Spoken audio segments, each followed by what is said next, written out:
সুপ্রিয় দর্শক, আসসালামু আলাইকুম।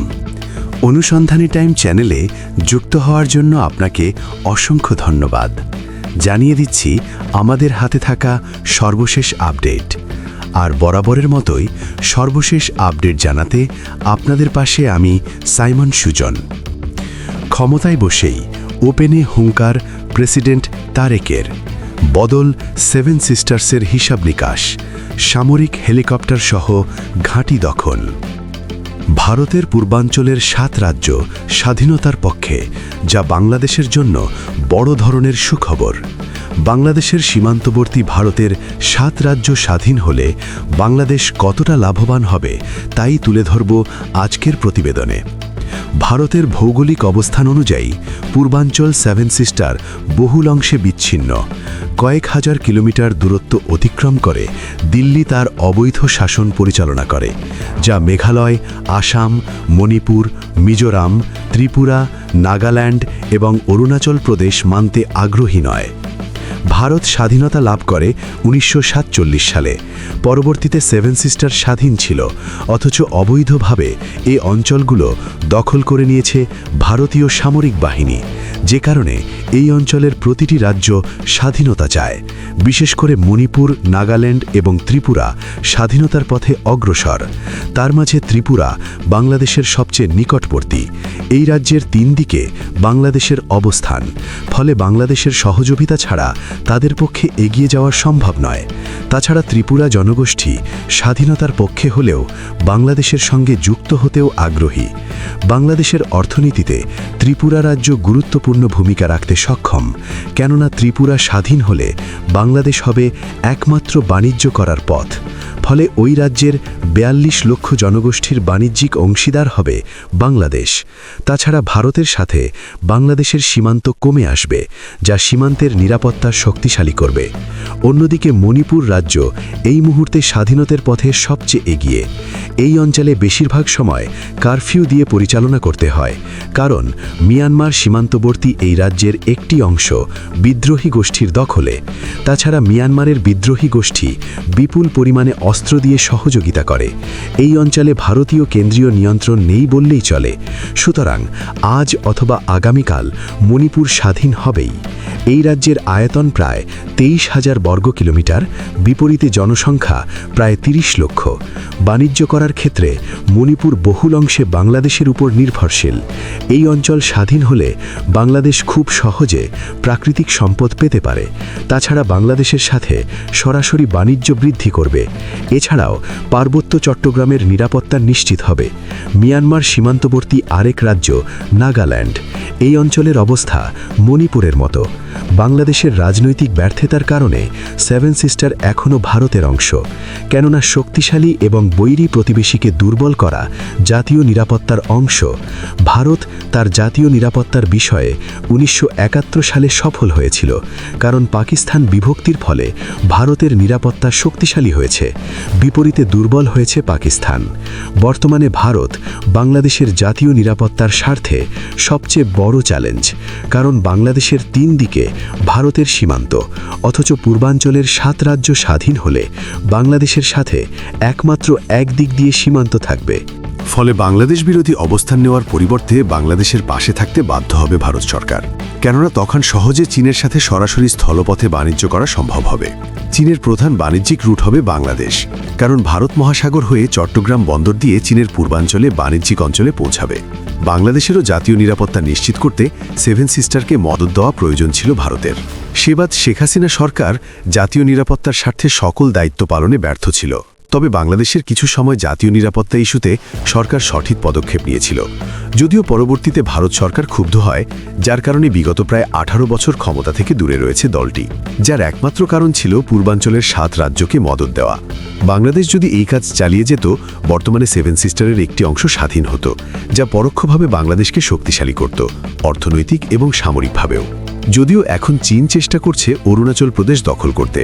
অরুণাচল রাজ্য সবচেয়ে বড়, যার আয়তন প্রায় 85,000 বর্গ কিলোমিটার।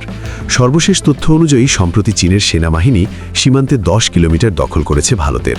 প্রতিরক্ষামন্ত্রী রাজনাথ সিং হুমকি দেওয়ার মাত্র একদিন পর তা দখল করে নিয়েছে চীন, যা অরুণাচল প্রদেশের স্থানীয় জনগোষ্ঠী নিশ্চিত করেছে। চীনের লক্ষ্য অরুণাচল প্রদেশ পরিপূর্ণভাবে দখল করা, কারণ দেশটির স্পষ্ট দাবি অরুণাচল তাদের ভূখণ্ড। এছাড়া সিকিম এবং আসামের একটি অংশ দাবি করে দেশটি। চীনের লক্ষ্য সেভেন সিস্টারকে স্বাধীন করা অথবা নিজেদের অংশ করা। এটি করতে পারলে সবচেয়ে লাভবান হবে বাংলাদেশ, কারণ চীন এবং ভারতের সাথে সমানে ব্যালেন্স করে এগিয়ে যেতে পারবে। তাছাড়া ভারতের কয়েকটি বাঁধ তখন থাকবে না। সেভেন সিস্টার্স ভারতের মোট 8% ভূখণ্ড হলেও এর গুরুত্ব অনেক, কেননা ভারতের অধিকাংশ প্রাকৃতিক সম্পদ এই অঞ্চলে। সুতরাং সামরিক এবং অর্থনৈতিকভাবে দুর্বল হবে ভারতের অবস্থান। তাছাড়া মিয়ানমার এবং ভুটানের সাথে স্থল সীমান্ত হারাবে, যার ফলে মিয়ানমারের সাথে বাংলাদেশের কখনো লড়াই হলে ভারত সহজে সরাসরি সমর্থন করতে পারবে না। বাংলাদেশের সাথে ভুটান এবং নেপালের সরাসরি সীমান্ত থাকবে, ফলে বাণিজ্য বৃদ্ধি পাবে, যার ফলে দেশের অর্থনীতি শক্তিশালী হবে। ভারত পরিকল্পিতভাবে পাকিস্তান বিভক্ত করেছিল, যার পেছনে ছিল দেশটির গোয়েন্দা সংস্থার ইন্ধন। সেক্ষেত্রে জাতীয় নিরাপত্তার স্বার্থে বাংলাদেশ কেন সেভেন সিস্টারকে মদত দিতে পারবে না? অতীতের মতো সাহসী কোনো নেতা বাংলাদেশের দায়িত্বে আসলে অবশ্যই এই ইস্যুতে মদত দেবে, তবে এর পূর্বে নিজেদের প্রতিরক্ষা সেক্টর শক্তিশালী করা প্রয়োজন, কেননা ভারত এক পর্যায়ে বাংলাদেশের উপর আক্রমণ করতে পারে। সেক্ষেত্রে শক্তিশালী বিমান বাহিনী এবং আকাশ প্রতিরক্ষা ব্যবস্থা লাগবে। স্থলপথে বাংলাদেশে আক্রমণ করলে সুবিধা করতে পারবে না, সেক্ষেত্রে আকাশপথে হামলা করবে অথবা নৌবাহিনীর মাধ্যমে অবরোধ দিয়ে অচল করার চেষ্টা করবে, যাতে ভারতের সেভেন সিস্টার ইস্যুতে চুপ থাকে বাংলাদেশ। এজন্য দেশটি তার মদতপুষ্ট সরকারকে ক্ষমতায় বসাতে চাইবে। এবার সামরিক হেলিকপ্টার সহ ঘাঁটি দখল, সেভেন সিস্টার্স উত্তাল। ভারতের সামরিক অহংকার এবার মণিপুরের মাটিতে মুখ থুবড়ে পড়েছে। বিশ্বের অন্যতম বৃহৎ পরাশক্তি দাবি করা দিল্লি স্বাধীনতাকামী কুকিদের অপ্রতিরোধ্য সাহসের কাছে পুরোপুরি চূর্ণ বিচূর্ণ হয়েছে। প্রাণ বাঁচাতে যুদ্ধবিমান ও সামরিক সরঞ্জাম হেলে ভারতীয় জওয়ানদের পলায়নের দৃশ্য পুরো বিশ্বকে হতবাক করে দিয়েছে। ভারতীয় সেনাবাহিনীর অস্তিত্ব সেখানে আজ কেবলই উপহাসের পাত্রে পরিণত হয়েছে। সামাজিক যোগাযোগ মাধ্যম এবং আন্তর্জাতিক সংবাদ সংস্থাগুলোর হাতে আসা সাম্প্রতিক ভিডিও ফুটেজ ভারতীয় প্রতিরক্ষা ব্যবস্থার কঙ্কালসার চেহারা উন্মোচন করেছে। ভিডিওতে স্পষ্ট দেখা যাচ্ছে মণিপুরের একটি অত্যন্ত সুরক্ষিত এবং গুরুত্বপূর্ণ বিমান ঘাঁটিতে কুকি স্বাধীনতাকামীরা অনায়াসে প্রবেশ করেছে। ভারতের অহংকার হিসেবে পরিচিত বায়ুসেনারা সেখানে বিন্দুমাত্র প্রতিরোধ করার সাহসটুকুও দেখাতে পারেনি। স্বাধীনতাকামীদের আক্রমণ থেকে নিজেদের জীবন বাঁচাতে তারা ঘাঁটিতে রাখা অত্যাধুনিক সামরিক হেলিকপ্টার এবং বিপুল পরিমাণ অস্ত্রশস্ত্র ফেলে রাতের অন্ধকারে পালিয়ে গেছে। কোটি টাকার সরঞ্জাম সম্পূর্ণ অরক্ষিত অবস্থায় ফেলে ভারতীয় বিমান সেনাদের এই পলায়ন বিশ্বজুড়ে ভারতের সামরিক ভাবমূর্তিকে ধুলোয় মিশিয়ে দিয়েছে। স্থানীয় জনগণ এই বিপুল পরিমাণ সামরিক সরঞ্জাম স্বাধীনতাকামীদের হাতে চলে যাওয়ার ঘটনায় চরম উৎকণ্ঠায় রয়েছেন। তারা নিশ্চিত এই অত্যাধুনিক অস্ত্রশস্ত্রের জোরে ভারতের বিরুদ্ধে কুকিদের প্রতিরোধ আগামীতে। 1947 সালে ভারতে জন্মের পর থেকেই দেশটির পূর্বাঞ্চলীয় সেভেন সিস্টার্স রাজ্যগুলো নিজেদের স্বাধীনতার দাবি জানিয়ে আসছে। দীর্ঘ কয়েক দশক ধরে একাধিক স্বাধীনতাকামী সশস্ত্র ও রাজনৈতিক গোষ্ঠী নিজেদের অধিকার আদায়ের লড়াই চালিয়ে গেলেও দিল্লির সামরিক আগ্রাসনের কারণে তারা কাঙ্ক্ষিত সফলতা পায়নি। কিন্তু 2026 সালের ফেব্রুয়ারি মাস ভারতের ইতিহাসে এক অন্ধকার ও চূড়ান্ত লজ্জাজনক অধ্যায়ের জন্ম দিয়েছে। এই মাসের শুরুতে মণিপুরে মূলত জমি ও বাসস্থানের অধিকার নিয়ে একটি জাতিগত সংঘাত শুরু হয়। মাত্র 3 সপ্তাহের ব্যবধানে সেই সংঘাত একটি পূর্ণাঙ্গ এবং অপ্রতিরোধ্য স্বাধীনতা সংগ্রামে রূপ নিয়েছে। ফেব্রুয়ারির 3য় সপ্তাহ পার হয়ে গেলেও মণিপুরের রাজ্য সরকার বা দিল্লির কেন্দ্রীয় সরকার সেখানে সম্পূর্ণ ব্যর্থতার পরিচয় দিয়েছে। সাধারণ মানুষের নিরাপত্তা তো দূরের কথা, রাজ্যের মুখ্যমন্ত্রী থেকে শুরু করে সরকারের শীর্ষ কর্তারা সরাসরি স্বাধীনতাগামীদের হামলার শিকার হয়েছেন। দিল্লি থেকে দফায় দফায় অতিরিক্ত সামরিক ও আধা সামরিক বাহিনী পাঠিয়েও পরিস্থিতি নিয়ন্ত্রণে আনা সম্ভব হয়নি। অতিরিক্ত বাহিনী সেখানে শৃঙ্খলা ফেরানোর বদলে নিজেদের জীবন বাঁচাতেই এখন মরিয়া হয়ে উঠেছে। সরকার এবং প্রশাসনের এই নজিরবিহীন পতন মণিপুরের মাটিতে ভারতের রাষ্ট্রযন্ত্রের কফিনে শেষ পেরেক ঠুকে দিয়েছে।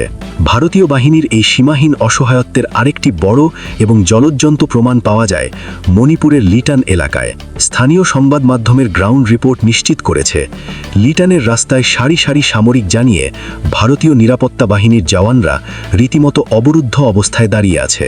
সশস্ত্র কুকি যোদ্ধাদের অপ্রতিরোধ্য অগ্রযাত্রার সামনে ভারতীয় বাহিনী সেখানে সম্পূর্ণ নীরব দর্শক। তাদের হাতে অত্যাধুনিক অস্ত্র থাকলেও তা ব্যবহার করার সাহস বা ক্ষমতা কোনোটাই তাদের অবশিষ্ট নেই। সেনাবাহিনীর এই প্রকাশ্য নিষ্ক্রিয়তা দেখে স্থানীয় অন্যান্য জাতিগোষ্ঠীগুলো সরাসরি অভিযোগ তুলেছে। তাদের দাবি, নিরাপত্তা বাহিনী নিজেদের দায়িত্ব পালনে চরমভাবে ব্যর্থ এবং তারা নিজেদের প্রাণ বাঁচাতে উল্টো স্বাধীনতাকামী কুকিদেরই পরোক্ষভাবে সহযোগিতা করে যাচ্ছে। মণিপুরের প্রতিটি পাহাড় এবং উপত্যকায় এখন স্বাধীনতার প্রবল জোয়ার বইছে। বিভিন্ন নির্ভরযোগ্য সূত্র এবং সামাজিক মাধ্যমে ছড়িয়ে পড়া ছবি ও ভিডিও নিশ্চিত করেছে, দলে দলে তরুণ তরুণীরা স্বেচ্ছায় এই স্বাধীনতা সংগ্রামে যোগ দিচ্ছে। শত শত সশস্ত্র কুকি স্বেচ্ছাসেবক সম্পূর্ণ সুশৃঙ্খলভাবে কাংকপ্পি থেকে সাইকুল হয়ে মঙ্কেট চেপতে এসে একত্রিত হচ্ছে। তাদের এই বিশাল সমাবেশ থেকে স্পষ্ট বোঝা যায়, এটি কোনো সাধারণ বিদ্রোহ নয়, বরং এটি সুসংগঠিত সামরিক উত্থান। ভারতের কেন্দ্রীয় শাসনের শিকল চিরতরে ভেঙে নিজেদের ভূমি স্বাধীন করতে কুকি তরুণ সমাজ আজ এক বিন্দু ছাড় দিতেও নারাজ। তাদের চোখে মুখে এখন কেবলই স্বাধীনতার তীব্র আকাঙ্ক্ষা এবং ভারতীয় বাহিনীকে বিতাড়িত করার এক অদম্য প্রত্যয়। কুকিদের এই বিশাল উত্থান এবং ক্রমবর্ধমান সামরিক শক্তিতে মণিপুরের আরেক বৃহৎ জাতিগোষ্ঠী নাগারা চরম আতঙ্কের মধ্যে পড়েছে। ঐতিহাসিকভাবেই নাগা এবং কুকিদের মধ্যে জমির সীমানা নিয়ে তীব্র বিরোধ রয়েছে। বর্তমান পরিস্থিতিতে কুকিরা যখন পুরো রাজ্যের নিয়ন্ত্রণ নিজেদের হাতে তুলে নিচ্ছে এবং ভারতীয় বাহিনীকে তাড়িয়ে দিচ্ছে, তখন নাগারা নিজেদের অস্তিত্ব বিলীনের শঙ্কায় ভুগছে। সামাজিক যোগাযোগ মাধ্যমে ইতোমধ্যেই নাগা সম্প্রদায়ের নেতাদের তরফ থেকে জরুরি বার্তা ছড়ানো হচ্ছে। সেই বার্তায় কুকিদের এই অপ্রতিরোধ্য গতির সম্মুখে নাগা জাতিকে ঐক্যবদ্ধ হওয়ার ডাক দেয়া হয়েছে। এই জাতিগত ভীতি মণিপুরের পরিস্থিতিকে মোদী সরকারের জন্য আরও বেশি নিয়ন্ত্রণের বাইরে নিয়ে গেছে। মণিপুরের এই চরম অরাজকতা, রক্তপাত এবং সাধারণ মানুষের বাস্তুচ্যুতির জন্য সরাসরি ভারত সরকারের ব্যর্থতাকে দায়ী করেছে স্থানীয় মানবাধিকার সংস্থা youth forum for protection of human rights. সংস্থাটির মাঠ পর্যায়ের প্রতিবেদনে সুস্পষ্টভাবে উল্লেখ করা হয়েছে, মোদী সরকারের চরম অযোগ্যতা এবং প্রশাসনের সম্পূর্ণ অনুপস্থিতির কারণেই মণিপুর জ্বলছে। বাড়িঘর পুড়িয়ে দেওয়া এবং হাজার হাজার মানুষকে তাদের নিজস্ব ভিটামাটি থেকে তাড়িয়ে দেওয়ার ঘটনাগুলো প্রশাসনের চোখের সামনেই ঘটছে। দিল্লি সরকার সেখানে শান্তি প্রতিষ্ঠার বদলে নীরব দর্শকের ভূমিকা পালন করে মূলত মানবাধিকার লঙ্ঘনের চূড়ান্ত দৃষ্টান্ত স্থাপন করেছে। সাধারণ মানুষের জীবনের নিরাপত্তা দিতে ভারত সরকার যে সম্পূর্ণ ব্যর্থ, তা এবার আন্তর্জাতিক মহলেও পরিষ্কারভাবে প্রমাণিত। এই অস্থিতিশীল পরিস্থিতির সুযোগে স্বাধীনতাকামী সংগঠন ইউনাইটেড কুকি লিবারেশন আর্মি বা ইউকেএলএ মণিপুরে নিজেদের সমান্তরাল শাসন ব্যবস্থা কায়েম করেছে। তারা ভারত সরকারের সাথে যুক্ত থাকা কুকিদের প্রতিনিধি হিসেবে পরিচিত ৩ বিধায়ককে গত ২০ ফেব্রুয়ারির মধ্যে নিঃশর্ত পদত্যাগের চূড়ান্ত সময়সীমা বেঁধে দিয়েছিল। ইউকেএলএ একটি আনুষ্ঠানিক বিবৃতির মাধ্যমে চরম সতর্কতা জারি করে জানিয়েছে, এই নির্দিষ্ট সময়ের মধ্যে পদত্যাগ না করলে ওই ৩ বিধায়ককে মৃত্যুদণ্ডসহ কঠোর শাস্তির সম্মুখীন হতে হবে। এই ঘোষণা থেকে এটি সম্পূর্ণ পরিষ্কার যে কুকি স্বাধীনতাকামীরা এখন আর ভারতের কোনো আইনি বা রাজনৈতিক কাঠামোর তোয়াক্কা করে না। তারা নিজেদের ভূমিতে সম্পূর্ণ নিজস্ব আইন প্রতিষ্ঠা করেছে। নরেন্দ্র মোদীর প্রশাসন এখন অনেকটাই পঙ্গু। আন্তর্জাতিক অঙ্গনে ভারতের যে পরাক্রমশালী রূপ প্রচার করা হয়, মণিপুরের মাটিতে কুকিরা সেই রূপের মুখোশ টেনে ছিঁড়ে ফেলেছে। কুকি স্বাধীনতাকামীদের অদম্য সাহসের কাছে ভারতীয় সেনাবাহিনীর আধুনিক অস্ত্রশস্ত্র এবং বিশাল জনবল চরমভাবে পরাজিত।